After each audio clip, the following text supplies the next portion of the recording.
आज का हमारा रिवीजन का टॉपिक है golden rules of account, classifications of account के नाम से भी इसको बोल सकते हैं हम कि क्लासिफिकेशन है अकाउंट का या गोल्डन रूल्स ऑफ अकाउंट। अब आपको पता है कि गोल्डन रूल्स हम कब यूज करते हैं, क्यों यूज करते हैं? क्योंकि जब भी हम मैन्युअली अकाउंटिंग की बात करें या टैली कंप्यूटराइज अकाउंटिंग की बात करें तो आपको गोल्डन रूल्स आना चाहिए, पता रहना चाहिए। वैसे तो मैंने आप लोग को बताया था कि अगर से हम टैली सॉफ्टवेयर में काम कर रहे हैं तो हमारा डेबिट क्रेडिट अगर से हमारा क्लियर नहीं है और हमारे को गोल्डन रूल्स भी याद नहीं है तो हम सिंगल एंट्री मोड से भी अपनी एंट्री को पास कर सकते हैं टैली सॉफ्टवेयर में। पर अगर से हम चाहते हैं कि हम डेबिट क्रेडिट रूल से एंड हमारे को एंट्री भी डेबिट क्रेडिट रूल से ही करना है तो हम गोल्डन रूल्स को अप्लाई कर सकते हैं उसमें। ठीक है, दो तरीके होते हैं टैली सॉफ्टवेयर में आपको ट्रांजैक्शन करने के। एक तो होता है डेबिट क्रेडिट करके, यानी डबल एंट्री बोलते हैं उसको, डबल एंट्री मोड क्लिक करके भी आप कर सकते हो या फिर सिंगल एंट्री मोड से भी कर सकते हो। डबल एंट्री मोड में आपको क्या लगता है, अकाउंट्स का रूल्स लगते हैं, यानी डेबिट क्रेडिट आपको पता रहना चाहिए क्या हमारे पास से जा रहा है, क्या आ रहा है, वो पर किस टाइप का है, पर्सनल टाइप का है क्या इम्पर्सनल टाइप का है। ठीक है, वैसे ही हमारा सिंगल मोड रहता है, उसमें सिर्फ और सिर्फ हमारी सिंगल एंट्री रहती है जिसमें हमको बाय डिफॉल्ट कैश लेना रहता है और हमारा जो भी ट्रांजैक्शन का नाम है वो ले लो और अमाउंट डाल दो। तो इससे भी हम कर सकते हैं। पर मैंने आप लोग को ये भी बताया था, इन केस अगर से आप लोग डेबिट क्रेडिट करते समय डबल मोड एंट्री आपने क्लिक भी कर दिया और डबल एंट्री मोड में आपने कर भी दिया एंट्री और वो रॉन्ग है तो आप या तो उसको अपडेट कर सकते हो या डिलीट कर सकते हो, जो मैन्युअली अकाउंटिंग में नहीं होता है। तो हम देखेंगे गोल्डन रूल्स क्या होते हैं। गोल्डन रूल्स में दो रूल्स आते हैं, दो टाइप के अकाउंट्स होते हैं, एक होता है पर्सनल अकाउंट और एक होता है इम्पर्सनल अकाउंट। अब नाम से ही आपको हाईलाइट हो रहा होगा, पर्सनल अकाउंट यानी जो पर्सन अपने पर्सनल यूज के लिए यूज करे वो होता है पर्सनल अकाउंट। इम्पर्सनल अकाउंट जो हम हमारे पर्सनल चीज में नहीं इंक्लूड होता है वो होता है हमारा इम्पर्सनल अकाउंट। अब पर्सनल अकाउंट में भी तीन चीज है, एक होता है नेचुरल पर्सनल अकाउंट, दूसरा होता है आर्टिफिशियल और तीसरा होता है रिप्रेजेंटेटिव पर्सनल अकाउंट। ठीक है, तो सब में पहला है अकाउंटिंग। अकाउंटिंग मैंने आप लोग को बताया था, अकाउंटिंग हम क्यों करते हैं कि हमारा जो डे टू डे ट्रांजैक्शन हो रहा है बिजनेस से ही रिलेटेड हमारा ये चल रहा है कि हम अकाउंटिंग क्यों करते हैं कि बिजनेस को मेंटेन करना है, हमको बिजनेस के ट्रांजैक्शन को मेंटेन करना है, डे टू डे जो भी हो रहा है डेट वाइज हमको लिखना है और हमको profit loss and balance sheet tally करना है। तो हम सिस्टमेटिक क्या करते हैं, हमारे बिजनेस के जितने भी ट्रांजैक्शन हो रहे हैं उसको हम लिखते हैं, ये मैन्युअली अकाउंटिंग हो गया। फिर हमारा कंप्यूटर अकाउंटिंग में हम क्या करते हैं, उसको ट्रांजैक्शन को एंट्री पास करते हैं। तो हम जो भी डे टू डे ट्रांजैक्शन कर रहे हैं बिजनेस से रिलेटेड जो भी हमारे ट्रांजैक्शन है तो वो हम उसमें सेव कर रहे हैं ताकि हमारा प्रॉफिट एंड लॉस अकाउंट निकल सके, हमको पता लग सके कि हमारा बिजनेस की पोजीशन क्या है, इसलिए हम अकाउंटिंग करते हैं। तो इसमें भी हम जब हम रूल्स देखते हैं तो हमको पता रहना चाहिए कि हमारा रूल्स पर्सनल में आता, पर्सनल टाइप के रूल्स में आता है या इम्पर्सनल में आता है। तो पर्सनल में जो होता है थ्री टाइप की कैटेगरी है जिसमें बोला है नेचुरल पर्सनल। नेचुरल पर्सनल यानी नेचुरल यानी हमारा खुद का अकाउंट, जैसे इंडिविजुअल अकाउंट बोलते हैं, जैसे आप लोगों का अकाउंट। अगर से हम अपने अब अगर आप जब भी टैली सॉफ्टवेयर या कोई भी अकाउंटिंग कर रहे हैं तो आपको खुद को अपने आप को बिजनेसमैन के तौर पे रखना है। जब भी आप कुछ भी कर रहे हो, कोई भी ट्रांजैक्शन कर रहे हो तो आपको वहां पे वो पोजीशन पे खुद को रख के ही सोचना है। तो वैसे ही होता है, जैसे नेचुरल पर्सनल बोला है तो हम खुद, ठीक है, जैसे डेविड अकाउंट मैंने बोला है, शाम अकाउंट, तो ये सब हो गया है इंडिविजुअल अकाउंट जो पर्सनल यूज के लिए हम अकाउंट लेते हैं, यानी पर्सनल यूज के लिए जो हम क्रिएट करते हैं अकाउंट वो होता है नेचुरल पर्सनल अकाउंट। नेक्स्ट होता है हमारा आर्टिफिशियल अकाउंट। आर्टिफिशियल अकाउंट आप लोगों को मालूम है कि आर्टिफिशियल जैसे आप लोग कोई प्रोडक्ट बोलते हैं, प्रोडक्ट का नाम लेते हैं कि ये आर्टिफिशियल चीज है। ठीक है, तो आर्टिफिशियल यानी जो हमारा नहीं रहता है, जो रहता तो है पर कोई और रहता है। तो यहाँ पे क्या बोला है कि अगर से आप कोई बिजनेस कर रहे हैं या आपका कोई मार्केट कुछ भी है, जो भी है कंपनी है, तो उस टाइप में ये अकाउंट आता है आर्टिफिशियल अकाउंट। यानी आपका जो बिजनेस का नाम है या बिजनेस जिस नाम से आप ओपन कर रहे हैं वो नाम से आप अकाउंट खोलते हैं, यानी जिसमें आपका पर्सनली कुछ भी नहीं रहता है। यानी पर्सनल अकाउंट हम क्यों करते हैं कि हमारे पर्सनल मेंटेनेंस करें, हम उसमें हमारा डेबिट करें, क्रेडिट करें, यानी हम लेन देन जो भी करते हैं पर्सनली के लिए करते हैं, हमारा खुद का रहता है जो अकाउंट। पर जो आर्टिफिशियल अकाउंट रहता है वो हमारा खुद का नहीं रहता है, वो बिजनेस का रहता है, यानी पूरा हमारा जो बिजनेस का मेंटेनेंस है वो सब वो अकाउंट में ही मेंटेन होता है। यानी इंडस्ट्रियल का जो भी मेंटेनेंस है, जो भी पैसा आ रहा है या जा रहा है, या हम बोल सकते हैं कोई कंपनी है हमारी, तो कंपनी का पूरा पैसा जहाँ हम रख रहे हैं स्टोर करके, या हम वहां से ले रहे हैं, कुछ लेन देन जो हो रहा है हमारा, वो होता है artificial account. Respective sorry representative account यानी होता है capital account, drawing account, prepaid account, insurance account, payable account, rent payable account, ये सब होता है रिप्रेजेंटेटिव अकाउंट। यानी एक बोला, चलो ये रिप्रेजेंटेटिव आपको समझ में नहीं आ रहा होगा तो सैलरी अकाउंट पकड़ लेते, सैलरी पेएबल अकाउंट। जैसे कि हम कोई कंपनी के एम्प्लॉय है, ठीक है, तो हम क्या कर रहे हैं कि हम अपने हम कंपनी के ओनर हैं और हम क्या कर रहे हैं, हमारे जो एम्प्लॉय है उनको हम क्या कर रहे हैं, सैलरी पे कर रहे हैं, ठीक है, मंथली या मंथली पे कर रहे हैं। तो मंथली पे करने के टाइम हम क्या कर रहे हैं कि हर जो हर एम्प्लॉय है उनका हमने हमारे ही अकाउंट, यानी हम जहाँ पे हम चाहते हैं कि हमारा सब जितने भी एम्प्लॉय है सबके अकाउंट एक जगह है, और एक जगह ही हम क्या कर रहे हैं, हमारा पूरा का पूरा पैसा डाल रहे हैं ताकि हर इंसान को वहीं से पैसा मिल जाए, मीन्स आपको वहां से सैलरी पे हो जाए। ऐसे अकाउंट को बोलते हैं रिप्रेजेंटेटिव पर्सनल अकाउंट। यानी आप कहीं काम कर रहे हो, आप कोई कंपनी में जॉब कर रहे हैं, तो कंपनी क्या करती है, अपने तरफ से आपके लिए अकाउंट ओपन करती है। यानी हर एम्प्लॉय का एक ही ब्रांच में अकाउंट होता है, ऐसा बोल सकते हैं हम, जिससे क्या होता है, ग्रुपिंग हो जाती है एक तरह की, कि हम क्या कर रहे हैं, एक ग्रुप ऑफ अकाउंट बना दे रहे हैं जिसमें हम नंबर ऑफ अकाउंट, एक ही सिमिलर टाइप के अकाउंट खोल रहे हैं, एक ही सिमिलर टाइप के हमारे एम्प्लॉय के अकाउंट ओपन करके दे रहे हैं जिसमें हम अपनी सैलरी पे कर रहे हैं। तो ऐसे अकाउंट को बोला जाता है रिप्रेजेंटेटिव पर्सनल अकाउंट। अब हमारा होता है, हमारे को ये समझने के लिए है, पर अगर जब हम रूल्स अप्लाई करते हैं तो हमारे को याद रखना चाहिए कि पर्सनल अकाउंट मीन्स क्या होता है। पर्सनल रूल का, debit the receiver, credit the giver.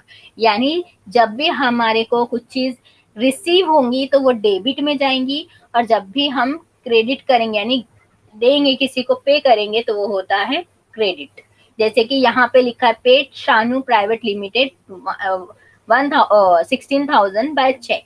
क्या किया हमने, हमको ये ट्रांजेक्शन को खुद को रखना है, ठीक है। शानू को क्या किया, पे किया, तो शानू को पैसे मिले, शानू को पेड हुआ 16,000, तो शानू को पैसे मिले हमारे पास से, यानी बैंक से पैसा गया, बैंक का नाम है यहाँ पे, तो बैंक क्या हो गया, क्रेडिट गया। बैंक ने क्या किया, शानू को पैसे दिए, तो लिया किसने, रिसीव किसको हुआ, शानू को हुआ, इसलिए शानू अकाउंट रिसीवर यानी डेबिट हुआ, और बैंक अकाउंट जो हुआ क्रेडिट हुआ।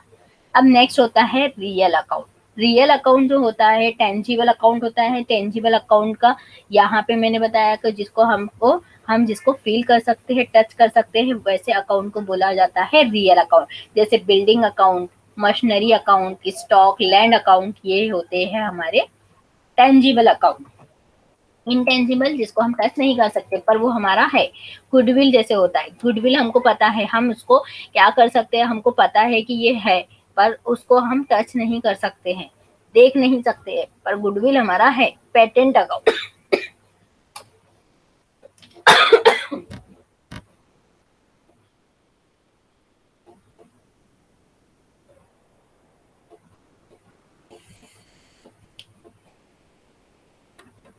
पेटेंट अकाउंट, गुडविल अकाउंट, ऐसे अकाउंट को बोला जाता है इंटेंजिबल अकाउंट। हमको रियल अकाउंट का रूल देखना है, तो रियल अकाउंट का रूल क्या है, debit what comes in, credit what goes out. यानी डेबिट जो कब होगा, जब व्हाट कम्स इन, जो भी चीज आएंगी वो होगा डेबिट, और जो चीज जाएंगी वो होगा क्रेडिट। जैसे कि परचेज मशीनरी 88,000 इन कैश, हमने क्या किया, परचेज किया, हम जा रहे हैं कोई शॉप पे,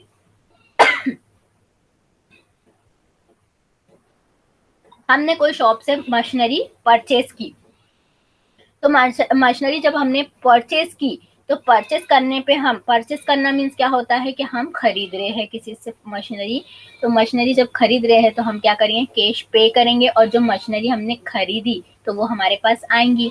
तो क्या हुआ, व्हाट कम्स इन को तो क्या आ रही है, हमारे पास आ रही है मशीनरी, तो इसलिए मशीनरी क्या हुआ, डेबिट। और हमारे पास से कैश जा रहा है, गोज आउट हो रहा है, तो इसलिए हमारा कैश अकाउंट क्या होगा, क्रेडिट होगा। जैसे सोल्ड अकाउंट, सोल्ड हमने कोई चीज सेल किया है, अब हम सेलर भी बन जाएंगे, हम परचेजर भी हम ही बनेंगे, सेलर भी हम ही बनेंगे। तो हमने कोई प्रोडक्ट को सेल किया, तो जो प्रोडक्ट को सेल करने के बाद वो प्रोडक्ट हमारे पास से जाएगा और जो भी हमने प्रोडक्ट जितने में भी उसको दिया वो कैश हमारे पास आएगा। तो क्या होगा, तो डेबिट व्हाट कम्स इन, तो कैश हमारे पास आ रही है तो करके हमारा कैश अकाउंट जो हुआ डेबिट और हमारा सेल अकाउंट क्या हुआ, क्रेडिट। सेल अकाउंट की जगह आप कोई प्रोडक्ट का नाम भी रख सकते, एग्जाम्पल में दे सकते हैं कि कोई हम प्रोडक्ट दे रहे हैं तो वो प्रोडक्ट का नाम लिख दो। जैसे हम कोई शॉप पे गए और शॉप पे जाने के बाद हमने क्या किया, परचेज किया, या हमारी हमने जो और फिर हम खुद क्या कर दिया, हम अगर से हमको सेलिंग करना है तो हमारा खुद का शॉप है और शॉप में हम क्या कर रहे हैं, कोई प्रोडक्ट को बेच रहे हैं। तो बेचने के ऊपर क्या होता है कि वो प्रोडक्ट वो बंदे को हम देते हैं और वो बंदा हमको क्या करता है, कैश देता है।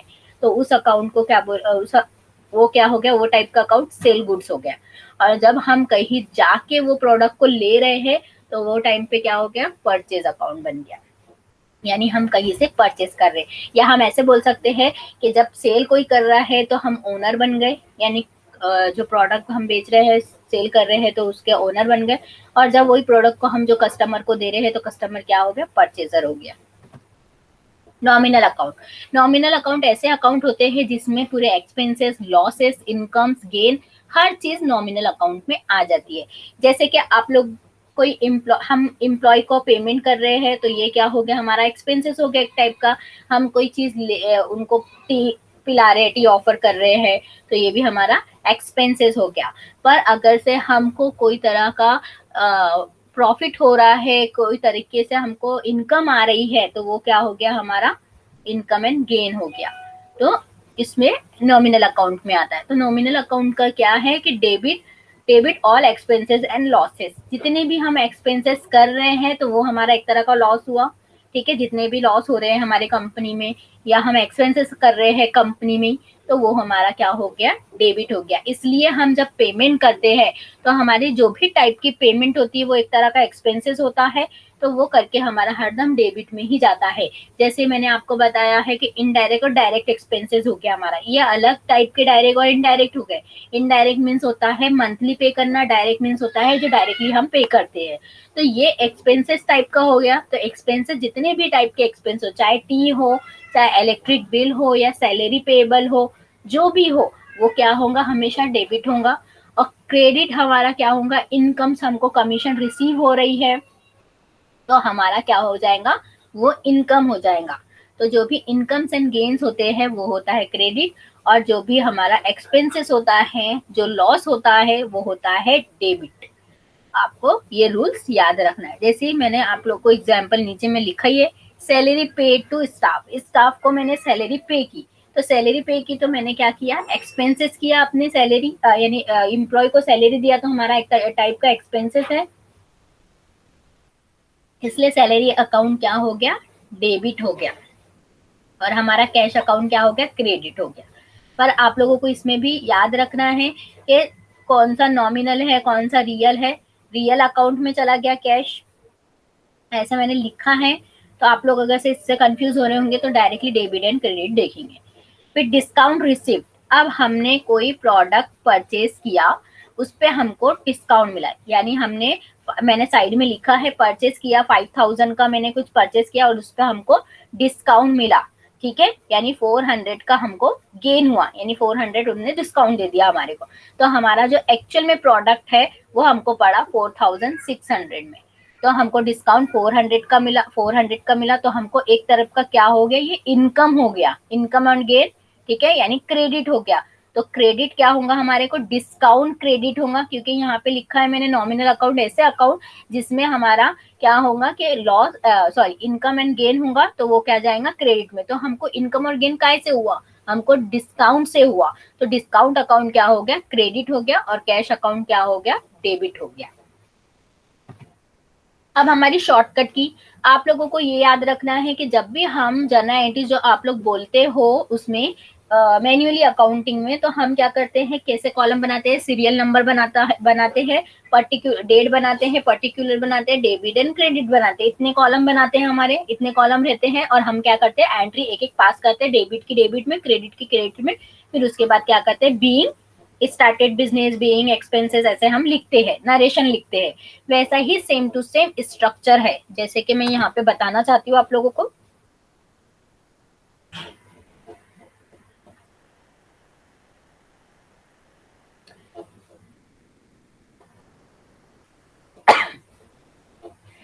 जैसे हमारा टैली सॉफ्टवेयर है, तो अब मैंने आप लोगों को बताया था कि जब भी हम टैली में काम करते हैं,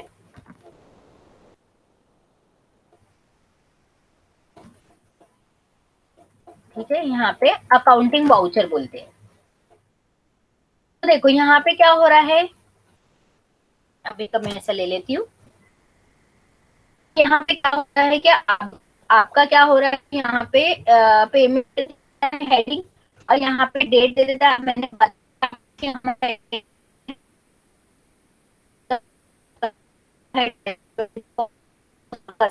वो हम यहाँ पे ले नहीं सकते, पर अगर से हमको लेना है तो हम डेट में जाएंगे और यहाँ से चेंज करेंगे। पर अगर से मैं चेंज करूँ, 31 मार्च ले, 31 अगस्त ले सकता है, ठीक है, शायद 20 date can not be above current period, okay, current period change नहीं कर सकते हम। 31 लेके देखते, 31 फोर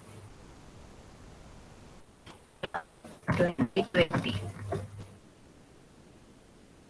ओके, नहीं ले सकते।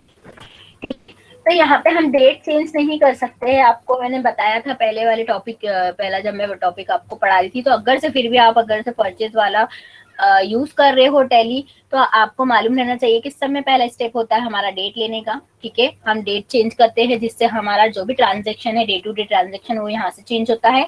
फिर हम क्या करते हैं कि हम फंक्शन की प्रेस करते हैं, इसमें करके यहाँ पे अगर से आप मैन्युअली अकाउंटिंग का स्ट्रक्चर जब बनाते हो, तो आपको सीरियल नंबर आता है, फिर डेट आता है, फिर आपका आता है पर्टिकुलर, फिर डेबिट एंड क्रेडिट। तो यहाँ पे देखो पर्टिकुलर है और डेबिट एंड क्रेडिट है, तो ये आपको समझ में आ गया होगा कि हमारा ये है। और सीरियल नंबर मीन्स ये आपका नंबर हो गया, सीरियल नंबर, और यहाँ पे डेट साइड में है।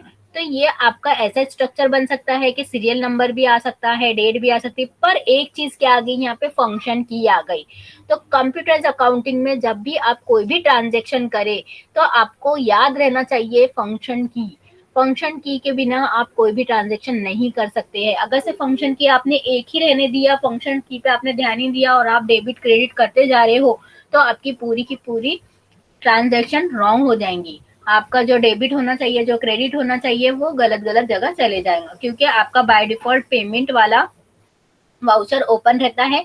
तो आपका जो जनरल एंट्री रहता है मैन्युअली अकाउंटिंग में, वो ही इसको यहाँ पे बोला गया वाउचर एंट्री।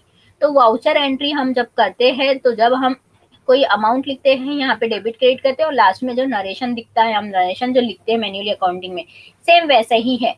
बस आपको ये ध्यान देना है कि आपका जैसे ट्रांजेक्शन है, उसके ऊपर ही आपका डिपेंड होता है फंक्शन की। आपको फंक्शन की लर्न रहना चाहिए।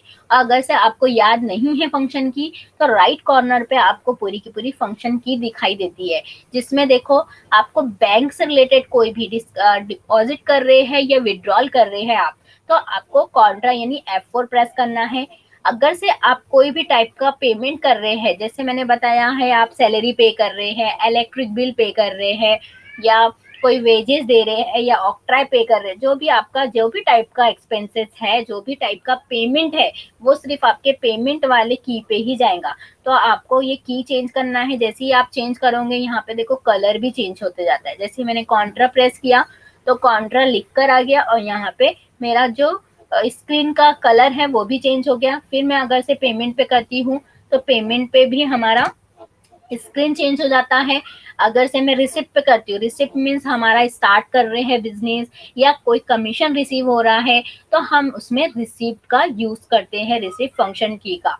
तो अगर से आपको फंक्शन की नहीं भी याद है, तो आपको यहाँ से साइड बार से आप यूज कर सकते हो।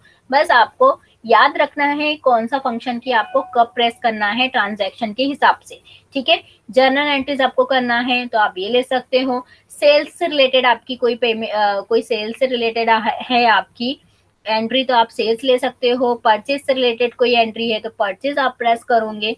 तो ऐसे आप कर सकते हो यहाँ से चेंजेस। जैसे मैंने आप लोगों को ऑलरेडी बताया कि डेट चेंज करना है, तो बहुत सारी, जैसे आपको लगता है कि आपको कब कौन सी की यूज करना है वो आपके ट्रांजेक्शन के ऊपर डिपेंड है। जैसे आपके ट्रांजेक्शन में डेट भी है, फिर आपके ट्रांजेक्शन में कुछ जैसे बोल रहा है स्टार्ट बिजनेस विद कैपिटल, तो आपको हाईलाइट होना चाहिए कि आपको पहले डेट चेंज करना है। डेट चेंज करने के बाद आपको अकाउंट डेट चेंज करने के लिए आपको याद रखना है कि डेट ऐसी ही चेंज नहीं हो जाती है, तो सॉफ्टवेयर है तो आपको कोई ना कोई बटन क्लिक करना है, तो आप प्रेस करें या तो F2 या फिर आप साइड बार से डेट वाला ले ले, की प्रेस करें, की क्लिक करें। की क्लिक करने के बाद आपको डेट चेंज करना है। डेट चेंज करने के बाद फिर आपका जो भी टाइप का ट्रांजैक्शन है, अगर से एक्सपेंसेस टाइप का है, सेल्स टाइप का है, परचेस टाइप का है, रिसिप्ट टाइप का है या बैंक से रिलेटेड कोई ट्रांजैक्शन है, तो वैसे ही आप फंक्शन की को प्रेस करें। जैसे ही प्रेस करोगे तो आपको वैसे ही ट्रांजैक्शन मिल जाएंगे, ठीक है। नेक्स्ट मैंने आप लोगों को क्या बताया था कि आप डेबिट एंड क्रेडिट कर सकते हो, यानी आप सिंगल मोड या डबल मोड कर सकते हो। पर आपको ध्यान रखना है कि कोई कोई इसमें सिंगल मोड ही काम करता है, कोई इसमें डबल मोड काम करता है। तो जैसे यहाँ पे देखो क्रेडिट दिख रहा है, अभी के लिए मैं कोई बैंक ले लेती हूँ। जैसे ही बैंक में कोई अमाउंट डाल रही हूँ मैं, तो यहाँ पे देखो यहाँ पे डेबिट का ऑप्शन आ जा रहा है। तो जो कॉन्ट्रा है, पेमेंट है, ठीक है, ये सब इसमें जो है डेबिट एंड क्रेडिट आता है। जैसे रिसिप्ट है, ठीक है, पर सेल एंड परचेज में डबल एंट्री मोड नहीं आता है, ये याद रखना है आपको। सेल्स और परचेज में सिर्फ सिंगल एंट्री मोड रहता है। बाकी आपको Contra, payment, receipt, general entries, ये सब में मिलेगा आपको डबल एंट्री मोड। अब डबल एंट्री मोड और सिंगल एंट्री मोड को चेंज करना है आप, तो आपको कॉन्फ़िगरेशन में जाना पड़ेगा। कॉन्फ़िगरेशन में जाने के बाद आपको यहाँ पे लिखा रहता है, एक मिनट, अभी मैं उसमें थी ना, करके नहीं आया, ठीक है। तो यहाँ पे देखो skip date field during creation of entry. अगर से आप कॉन्फ़िगरेशन क्या होता है कि आपका जो ये इन्वायरमेंट दिख रहा है ये स्क्रीन का, तो आपको कॉन्फ़िगरेशन चेंज करना है आपके स्क्रीन का, तो यहाँ से आप चेंज कर सकते हो। जैसे यहाँ पे मुझे आपको क्या बताना है, single entry mode and double entry mode. मैंने बताया है कि सिंगल एंट्री मोड आप कब करोगे, जब आपको रूल ही अप्लाई नहीं करना है, आप चाहते हो कि डायरेक्टली मैं सिंगल एंट्री मोड कर लूँ और खत्म करूँ, जिसको अकाउंट में ज्यादा नहीं आता है, डेबिट एंड क्रेडिट के रूल्स नहीं पता है, तो वो क्या करेगा, सिंगल एंट्री मोड पे यहाँ पे यस और नो करेगा। तो अभी कैसा है कि अभी मेरा देखो यहाँ पे काउंटर पे डेबिट भी दिख रहा है और मैं अगर से कुछ डालती हूँ तो क्रेडिट भी आ जाता है। पर अगर से मुझे नहीं चाहिए डबल एंट्री मोड, तो मैं क्या करूंगी, यहाँ पे आऊंगी और use single entry mode for payment, receive, contra, voucher. मैंने बताया है कि सिंगल एंट्री मोड आप कायमी कर सकते हो और डबल एंट्री कायमी कर सकते हो, पेमेंट, रिसिप्ट एंड काउंट्रा में ही कर सकते हो, बाकी चीजों में नहीं कर सकते। बाकी चीजों में जैसा है वैसे ही रहने देना है। तो यहाँ पे आने के बाद आपको क्या करना है, यस करना है, तो वाई प्रेस करना है, फिर एंटर करना है। तो यहाँ पे लिखा है use credit debit instead to by to during entry. आपको एंट्री के समय डेबिट क्रेडिट चाहिए क्या टू एंड बाय चाहिए, तो उसके लिए यहाँ पे वो चीज होती है। अब मुझे तो डबल एंट्री मोड चाहिए नहीं, तो करके मैं इसको क्या कर दूंगी, नो कर दूंगी। अब मैं क्या करूंगी, इसको एक्सेप्ट कर दूंगी डायरेक्टली, ए प्रेस करके कंट्रोल ए, तो इससे क्या होगा, मेरा हो जाएगा। अब देखो काउंटरा में देखो यहाँ पे दिख रहा है, मैं बाहर जाती हूँ, फिर से एंटर करती हूँ, तो देखो काउंटरा में क्या हो गया, सिंगल एंट्री मोड हो गया। तो अब मैं क्या करूंगी, यहाँ पे डायरेक्टली कैश या डेबिट ले, जो मेरा HDFC बैंक है वो ले लूंगी, खत्म। और यहाँ पे ये एंट्री करूंगी तो ये एंट्री पास हो जाएंगी। तो ऐसे हम करते हैं entry, double and single entry mode. अब मैं यहाँ पे अगर से पेमेंट में भी जाऊंगी, और पेमेंट में अभी के लिए नॉट एप्लीकेबल ले रही हूँ, तो यहाँ पे पेमेंट में जाने के बाद मैं क्या करूंगी, यहाँ पे जो भी मेरा सैलरी लेजर है या कैश, कैश में मैं सैलरी दे रही हूँ, मेरी सैलरी है तो यहाँ पे डायरेक्टली दे दूँ। यानी सिंगल एंट्री मोड में हमको क्या करना है, अकाउंट में आपको कैश ले लेना है और आपका जो नाम है ट्रांजेक्शन का, सैलरी पे कर रहे हैं आप, तो वो ले लेना है। तो ये चीजें काय में आती है, सिर्फ कॉन्ट्रा में, पेमेंट में और रिसिप्ट में। बाकी आपको ये सिंगल एंट्री मोड कहीं पे भी नहीं मिलेगा। आप अगर से सेल एंड परचेस करते हैं तो बाय डिफॉल्ट उसमें सिंगल एंट्री मोड रहता ही है, इसमें डबल एंट्री मोड नहीं आएगा। तो ये आप यहाँ से चेंज कर सकते हैं। अगर से मुझे डबल से वैसे ही करना है तो यहाँ पे मैं क्या कर दूंगी, इसके लिए मुझे पेमेंट में रहने के बाद कॉन्फ़िगर करना पड़ेगा। कॉन्फ़िगर में जाना है और कॉन्फ़िगरेशन में मुझे यहाँ पे नो करना है। नो क्यों कर रही हूँ, क्योंकि अब मुझे सिंगल एंट्री मोड को क्या करना है, बंद करना है। मुझे डबल एंट्री मोड ही करना है, तो डबल एंट्री मोड में मैं इसको नो कर दूंगी। और यहाँ पे आने के बाद show bank allowance detail no रहने दूंगी, और यहाँ पे payment detail receive contra voucher यहाँ पे भी नो रहने दूंगी, और डेबिट एंड क्रेडिट चाहिए मुझे तो यस कर दूंगी और ए प्रेस कर दूंगी। तो देखो यहाँ पे क्या हुआ, डेबिट एंड क्रेडिट आ जाएगा। अब मुझे थोड़ा बैक जाना पड़ेगा, फिर से मैं जाऊंगी अंदर, तो यहाँ पे कुछ भी ले लूंगी, यहाँ पे कोई भी अमाउंट दे दूंगी। ठीक है, तो ये देखो यहाँ पे डबल एंट्री मोड आ गया। तो ये होता है सिंगल एंट्री और डबल एंट्री मोड। अब मैंने फंक्शन की के बारे में हमारा चल रहा था, ये मैंने आप लोगों को ऐसे ही नॉलेज के लिए बता दिया कैसे करते हैं। तो फंक्शन की हमको कब लगती है, जब हम कंप्यूटराइज अकाउंटिंग में कुछ काम कर रहे हैं। जब भी हम कंप्यूटराइज अकाउंटिंग में वर्क करना चाहते हैं तो आपको फंक्शन की मालूम रहना चाहिए। अब यहाँ पे कैलकुलेटर है, F1 है, F2, यहाँ से जो स्टार्टिंग से एंड तक का है, यहाँ तक का ये होता है स्टार्टिंग का मेन्यू। यानी F1 है, ऑल्ट F1 है, F2 है, ऑल्ट F2 है, F3 है। तो ये सब चीजें हम अंदर में यूज नहीं करते, बाहर ही यूज करते, पर F2 हम अंदर में भी यूज कर सकते हैं डेट चेंज करने के लिए। पर हमको सब में पहले क्या बोला है टैली ने, क्या आपको कंपनी क्रिएट करना है। तो कंपनी जब भी हम क्रिएट करते हैं तो तब हमको ध्यान रखना है कि कंपनी क्रिएट करने के लिए हमको ऑल्ट F3 ही प्रेस करना है, या कोई कंपनी हमारी क्रिएटेड है उसके लिए हमको ऑल्टर F1 करना है, एग्जिस्टिंग कंपनी को ओपन करना है या कुछ रिमूव करना है, तो आपको ऐसी फंक्शन की दी है। और बाकी फंक्शन की जो मैंने आप लोगों को वाउचर एंट्री में बताया है कि पेमेंट है, F6 है, जनरल एंट्रीज है, या सैलरी है, वाउचर परचेज है, F11 जो फीचर सेट करना है, F12 आपको कॉन्फ़िगरेशन जो मैंने करके बताई हूँ अभी, F4 जो काउंटर करना है, तो ये सब चीजें अंदर में काम आएंगी। और ये जो लास्ट वाला है टैली मेन मेन्यू और स्टार्टिंग वाला कंट्रोल N यानी कैलकुलेटर, ये आपको हर जगह स्क्रीन पे चलेगा। तो अभी मैं आप लोगों को ये फंक्शन की स्टार्टिंग वाली बता देती हूँ प्रैक्टिकली। तो समय पहला आपका आता है यहाँ पे, ठीक है। तो समय पहला आपको क्या करना है, अगर से कोई कंपनी आपको रिमूव करना है तो शट कंपनी यानी ऑल प्लस F1 करो। ऑल प्लस F1 करोगे तो आपकी कंपनी रिमूव हो जाएगी। और अगर से कोई कंपनी को आपको लाना है तो लाने के लिए सिलेक्ट कंपनी करना है। सिलेक्ट कंपनी से आप जो भी कंपनी को ओपन करना चाहते हैं तो ओपन कर सकते हैं। या फिर आपको न्यू कंपनी क्रिएट करना है तो आपको क्रिएट कंपनी में जाना है। तो इसकी शॉर्टकट की आपको अभी नहीं दिख रही है क्योंकि मैंने अभी सब बंद कर दी, क्लोज कर दी हूँ, नहीं तो हम क्लोज नहीं करते तो यहाँ पे हमको दिखता था। जैसे कि मैं पीछे अगर से जाती हूँ, देखो मैं पीछे आ गई। जब आपका स्क्रीन गेटवे ऑफ टैली पे रहता है तो तब आपको ये सारी बटन जो है हाईलाइट होती है, जो सब में पहले वाले पेज में हमारी यहाँ पे लगी है, ठीक है। तो समय पहला है आपका कैलकुलेटर। तो कैलकुलेटर ये नीचे है कैलसी। तो कैलसी पे आने के लिए अगर से हम गेटवे ऑफ टैली पे वर्क नहीं करना चाहते हैं, कैलकुलेटर का यूज करना चाहते हैं, तो आपको कंट्रोल एन प्रेस करना है। और आपको यहाँ पे भी पता, यहाँ पे दिख ही रहा होगा कि कंट्रोल एन प्लस करने से आपका क्या हो जाएगा, कैलकुलेटर ऑन हो जाएगा।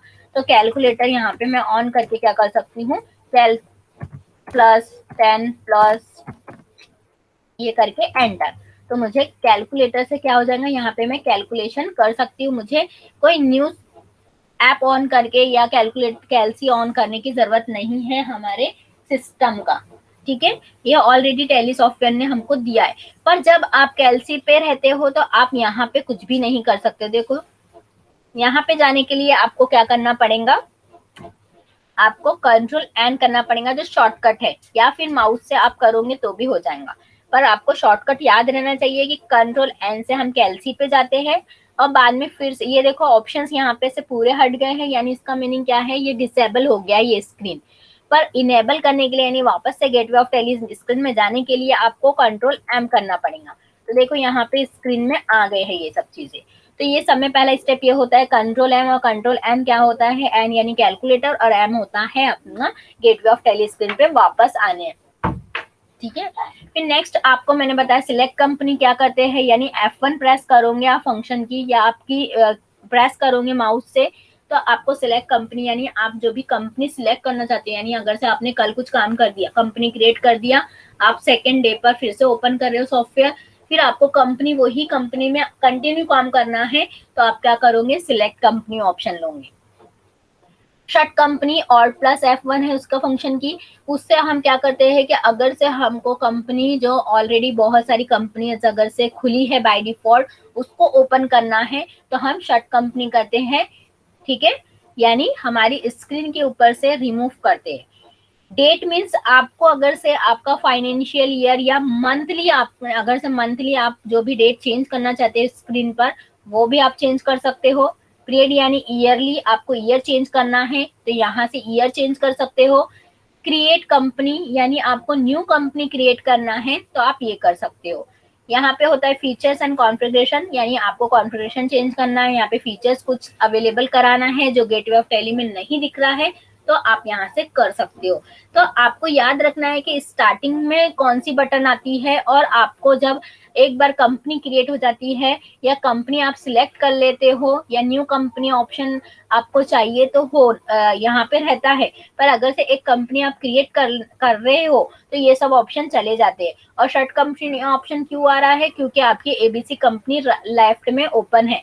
अगर से लेफ्ट में ओपन नहीं रहती तो शट कंपनी ऑप्शन भी क्या हो जाता, डिसेबल हो जाता।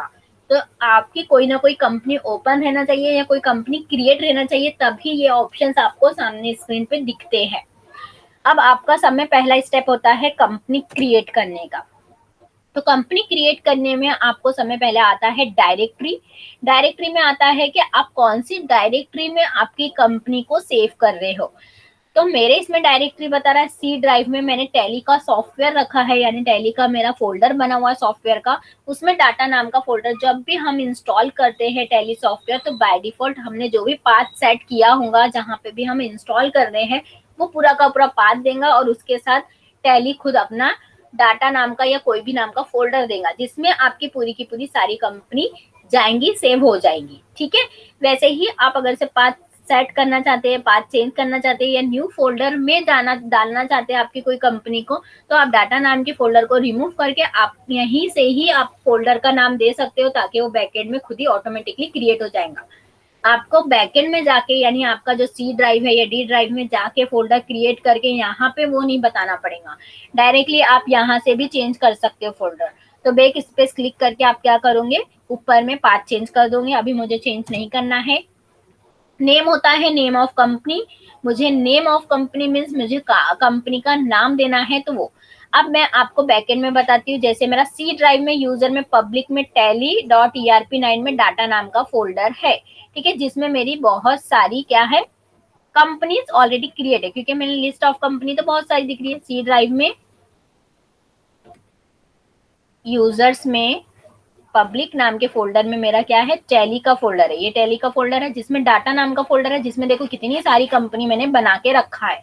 अगर से मैं ये पूरी कंपनी को डिलीट कर दूं तो मेरी एक भी कंपनी लिस्ट में नहीं दिखती है। और अगर से मैं चाहती हूँ कि टैली सॉफ्टवेयर में ही मैं नया डाटा एक नया फोल्डर क्रिएट करूँ तो वो भी मैं कर सकती हूँ डायरेक्टली यहाँ से चूज करके। अब मैं चाहती हूँ कि मैं एक भी कंपनी ना रखूँ तो यहाँ पे मैं क्या करूंगी, कंट्रोल ए कर दूंगी और पूरी की पूरी डिलीट कर सकती हूँ। तो मेरी जितनी भी कंपनी बनी हुई है वो क्या हो जाएंगी, पूरी रिमूव हो जाएंगी। अब नेक्स्ट है मेरे डाटा नाम के फोल्डर में मेरे को ये कंपनी चाहिए। ठीक है, अब मेरी ऑलरेडी बहुत सारी कंपनी है, और कंपनी में याद रखना है आपको, कंपनी के नाम नहीं दिखेंगे, कंपनी के सीरियल नंबर दिखेंगे। यहाँ पे हर कंपनी का सीरियल नंबर है। आप ओपन करोगे आपको कुछ भी समझ में नहीं आएगा। बस आप क्या कर सकते हो कि आप एक ही कंपनी को एक ही नाम की कंपनी बहुत सारी बना सकते हो। टैली सॉफ्टवेयर में कोई डुप्लीकेट का ऑप्शन नहीं आएगा, आपको कोई मैसेज नहीं शो होगा। आप एक साथ कितने भी वही नाम की बना सकते हो, बस आपको सीरियल नंबर टैली जो है अलग अलग देता है। तो ये ध्यान रखना है आपको। ठीक है, नेक्स्ट करते हैं हमारा, नहीं तो वीडियो बहुत ज्यादा बड़ा भी हो जाएगा और टाइम भी बहुत हो जाएगा। नेम लेते हैं, तो नेम आप जो भी देना चाहते हैं, यहाँ पे मैं ले रही हूँ प्रैक्टिकल पर्पस।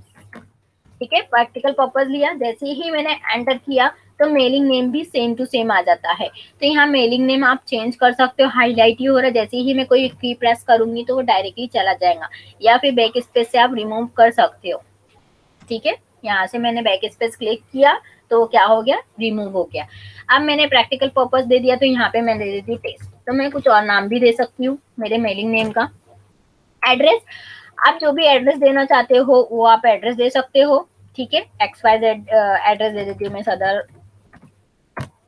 कंट्री, आपको पता है कंट्री बहुत सारी होती है, बहुत सारे कंट्री में ये यूज कर रहे हैं टैली सॉफ्टवेयर। तो आप जो भी कंपनी के ट्रांजैक्शन कर रहे हो, जो भी कंट्री के, तो आप यहाँ से वो चूज कर सकते हो। अब हम इंडिया के हैं तो इंडिया आई प्रेस करूंगी तो आई से रिलेटेड मुझे सब दिखेगा। पर अगर से आप कहीं और के हो, एम प्रेस करोगे तो एम से रिलेटेड आपको सिटी कंट्रीज दिखेंगी। पर मुझे क्या लेना है, आई लेना है, यानी इंडिया लेना है, इंडिया ही चूज करना है। तो मैं यहाँ से लिस्ट में से इंडिया चूज करूंगी माउस की हेल्प से और एंटर कर दूंगी।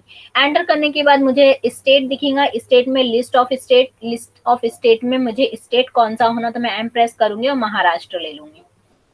ठीक है, फिर पिन कोड नंबर, जो भी आपका area wise pin code number रहता है वो डाल देना है। फैक्स फोन नंबर जो भी आपकी कंपनी का फोन नंबर है वो डाल दीजिए। और मोबाइल नंबर आपको देना है, कोई मोबाइल नंबर की भी फैसिलिटी है आपकी कंपनी में तो वो डाल दो। फैक्स नंबर आपका जो भी होगा वो आप डाल सकते हो। फिर ईमेल एड्रेस, अगर से कंपनी का कोई ईमेल एड्रेस है तो वो डाल दो।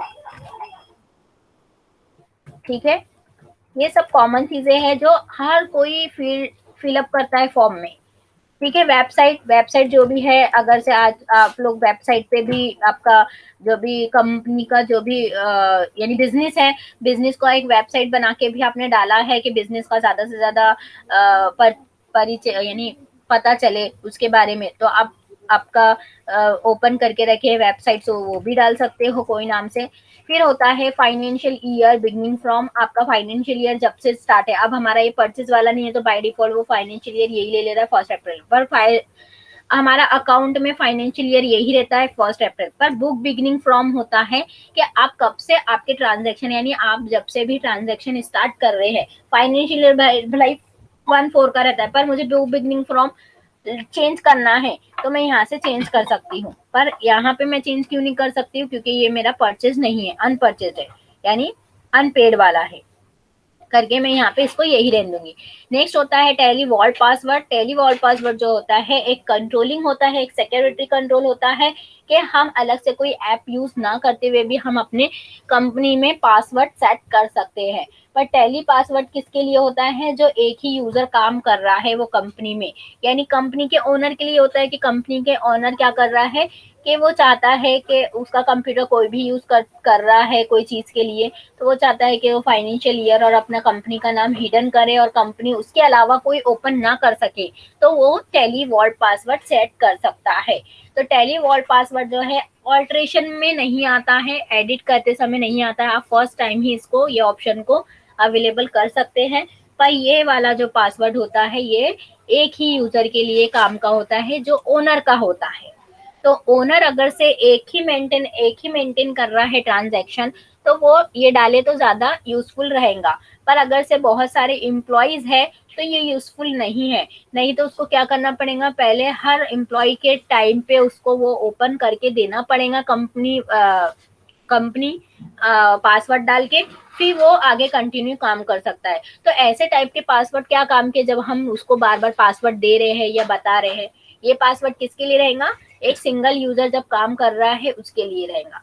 पर अगर से मल्टीपल यूजर काम कर रहा है आपकी कंपनी में, तो आप जब चाहते हैं सिक्योरिटी कंट्रोल लगाना, तो जब आप अलग अलग यूजर के लिए सिक्योरिटी लगा सकते हैं।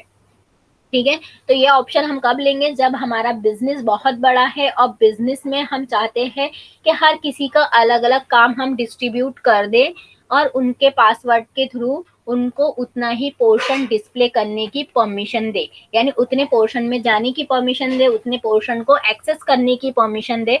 तो वो होता है हमारा सिक्योरिटी कंट्रोल, यानी यूज सिक्योरिटी कंट्रोल, जिसमें क्या होता है कि एडमिनिस्ट्रेटर यानी जो ओनर है वो पासवर्ड लगा देता है पूरी की पूरी कंपनी पे, यानी पूरी कंपनी का पोर्शन सिर्फ वही एक्सेस कर सकता है।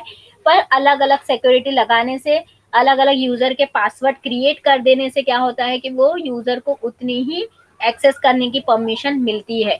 वो होता है सिक्योरिटी कंट्रोल। यानी हमारे टैली सॉफ्टवेयर में दो टाइप के कंट्रोल होते हैं, एक होता है टैली वॉल्ट पासवर्ड जो सिंगल यूजर के लिए यानी सिंगल एम्प्लॉय जो सिंगल ओनर है उसके लिए होता है, और मल्टीपल सिक्योरिटी लगाना है यानी हर पोर्शन किसी को कुछ कुछ दिखाना है एक्सेस करने के लिए, या डाटा एंट्री वाला डाटा एंट्री करे, मैनेजर का काम मैनेजर ही सिर्फ करे बाकी और कोई ना करे। तो वो सब चीजें में आता है यूज सिक्योरिटी कंट्रोल ऑप्शन। अगर से मैं इसको यस करती हूँ तो मुझे एडमिनिस्ट्रेटर का पासवर्ड और एडमिनिस्ट्रेटर का नाम, एडमिनिस्ट्रेटर का पासवर्ड, रिपीट पासवर्ड आता है, क्योंकि एडमिनिस्ट्रेटर क्या करेगा कि पूरी होल कंपनी को मैनेज करने का काम करेगा, उसके जितने भी ट्रांजेक्शन हो रहे हैं उसको उसका काम है कि वो ट्रांजेक्शन को अच्छे से चेक करे और देखे कि किसने कौन सा काम किया है, डाटा एंट्री वाले ने सही काम किया है नहीं किया। फिर जो डाटा एंट्री वाले का मैंने कोई नाम बना दिया हूँ, अलग से बना दी हूँ, राम अकाउंट बना के दे दिया और राम को अलग से 1 2 3 पासवर्ड दे दिया, और उसको मैंने सिक्योरिटी लगा दी कि वो सिर्फ डाटा एंट्री करे और उसका काम कुछ भी ना हो, वो बैलेंस शीट मेरी ना देख पाए, प्रॉफिट एंड लॉस भी ना देख पाए। तो मैं क्या करूंगी, अपना खुद का पासवर्ड सेट कर दूंगी और मैं वो पासवर्ड किसी को नहीं दूंगी, बल्कि से मैं हर किसी का अलग अलग पासवर्ड मेंटेन कर दूंगी और वो पासवर्ड उनको दे दूंगी जो भी यूजर है मेरे, अलग अलग एम्प्लॉयज है और अलग अलग एम्प्लॉय अपने अलग अलग पासवर्ड के थ्रू वो ही काम करे जो मैं उनको दे रही हूँ। नेक्स्ट होता है आपका audit, tally audit feature. Tally audit feature किस लिए होता है कि मैंने आप लोग को बताया है कि मेरे बहुत सारे एम्प्लॉय है, हर एम्प्लॉय का अलग अलग काम है, किसी एम्प्लॉय का है डाटा एंट्री का काम, किसी एम्प्लॉय का है एग्जीक्यूटर का काम, किसी का सेल्स एग्जीक्यूटर का काम, किसी कोई मैनेजर है, कोई मेरा पार्टनर है तो मैं उसको मैनेजर, कोई मेरा फिर मैं उसको ओनर बना रही हूँ, सेकेंड ओनर मेरा है तो मैनेजर है। तो मैनेजर और ओनर का काम क्या होता है कि सिर्फ वो पूरी की पूरी एंट्री को देख सकता है, पर वो कोई कंपनी को डिलीट नहीं कर सकता, कोई एंट्री को भी डिलीट नहीं कर सकता है, कोई कंपनी को एडिट नहीं कर सकता है, कुछ नहीं कर सकता है, वो बस एडमिनिस्ट्रेटर करता है। तो एडमिनिस्ट्रेटर क्या करेगा कि लास्ट में वो किसने क्या काम किया उसको वो चेक करना है और वो चेक करी हुई एंट्री को पास करना है कि उसने करेक्ट किया तो वो यस कर देगा, करेक्ट नहीं किया तो उसको वो एडिट कर देगा या वो एंट्री को नो कर देगा।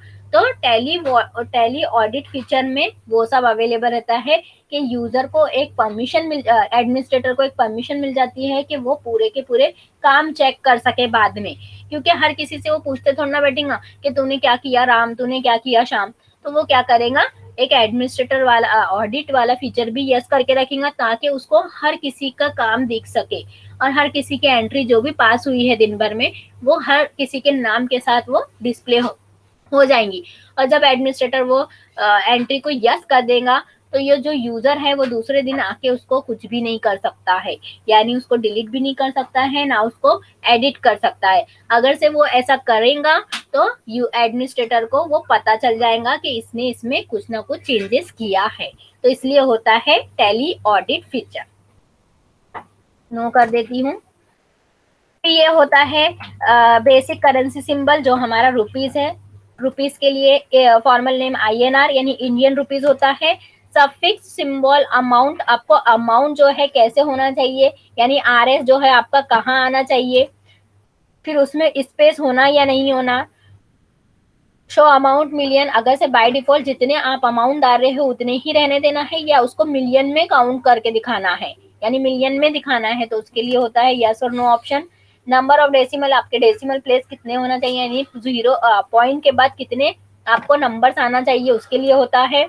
नेक्स्ट होता है word represent amount after decimal, after decimal के बाद आपका जो पैसा होता है, ठीक है, जैसे आपने लिया 1000 रुपीज का कोई सामान या आप कोई प्रोडक्ट लेते हो तो आपका होता है कि 10 रुपए 50 पैसे, ठीक है। तो पैसा जो है आपको डेसिमल के बाद होना, वो वर्ड में दिखना चाहिए। तो उसके लिए ये होता है number of decimal place for amount in word, यानी आपके जो वर्ड आएगा उसके बाद आपको कितने नंबर्स आपको प्लेस करना है, उसके लिए ये होता है। अब मैंने 2 क्यों किया, क्योंकि हर जगह मैं चाहती हूँ कि मेरा सिर्फ 2 डिजिट आए, मेरे 3 डिजिट या 4 डिजिट ना आए, डेसिमल प्लेस इतने ज्यादा ना है, मुझे 2 डिजिट ही काफी है। तो उसके लिए मैं ये सेट करूंगी। तो ये होता है आपका कंपनी क्रिएशन ऑप्शन, यानी कंपनी क्रिएट वाला ऑप्शन जो हम यूज कर रहे हैं वो ऐसे करते हैं। एक बार हमारी कंपनी बन गई, इसमें ही हम क्या करेंगे, कंटिन्यू ट्रांजैक्शन करेंगे। तो उसमें ही जब हम कंपनी क्रिएट करते हैं, जब हमारी ये सब काम की चीजें आती है। जो टैली ऑडिट वाला जो फीचर है वो हम नेक्स्ट क्लास में पढ़ेंगे अच्छे से, ठीक है, डीपली पढ़ेंगे। क्योंकि यहाँ तक का ये रिवीजन क्लास थी आपकी, क्योंकि ऑलरेडी मैंने इसकी वीडियोस बना के आपको अपलोड भी कर दिया है कि एक एक मैंने फील्ड आपको एक्सप्लेन किया है। यहाँ तक के सिक्योरिटी कंट्रोल भी आपको बनाना मैंने बताया है। बस हमारा ऑडिट फीचर रह गया था, वो भी मैं आपको बता दूंगी। तो ये था आज का हमारा टॉपिक रिवीजन सेशन, जिसमें हमने सीखा गोल्डन रूल्स एंड कंपनी कैसे क्रिएट करना है, शॉर्टकट की कैसे यूज करते हैं हम, कब कौन सी शॉर्टकट की आती है। ये सब में ज्यादा इम्पोर्टेंट टॉपिक है आपकी टैली सॉफ्टवेयर में। हमने ओपनिंग भी देख लिया कि ओपन कैसे करते हैं, या तो आप आइकॉन पे क्लिक करो या फिर आप ऑल प्रोग्राम में जाके भी आपका टैली सॉफ्टवेयर का एक फोल्डर रहता है, उसमें भी आप क्लिक करके आपका ओपन कर सकते हो। अब आपको टैली क्विट करना है, जैसे यहाँ पे टैली है, अब ये स्क्रीन से मुझे बाहर आना है तो आपको एस्केप की प्रेस करना है, ये ध्यान देना है। एस्केप की 1 बार प्रेस करोगे तो एक आपको आता है क्विट ऑप्शन, फिर एक बार और प्रेस करोगे तो आपको आता है कंपनी इन्फो स्क्रीन, फिर एक बार और करोगे तो और पीछे आएगा। ऐसे ऐसे करके आप एक एक बैक ले सकते हो, यानी आप एक एक आपको स्टेप पीछे जाना है। आप जितनी भी स्टेप आगे आए हो, तो अगर से आपको सॉफ्टवेयर क्लोज करना है तो आप डायरेक्टली क्लोज नहीं कर सकते हो, आपको एस्केप की प्रेस करके एक एक स्टेप पीछे जाना है। और जब लास्ट में वो पूछता है क्विट करना है तो यस प्रेस करना है, तो आपका टैली सॉफ्टवेयर क्या हो जाता है, क्लोज हो जाता है। Thank you.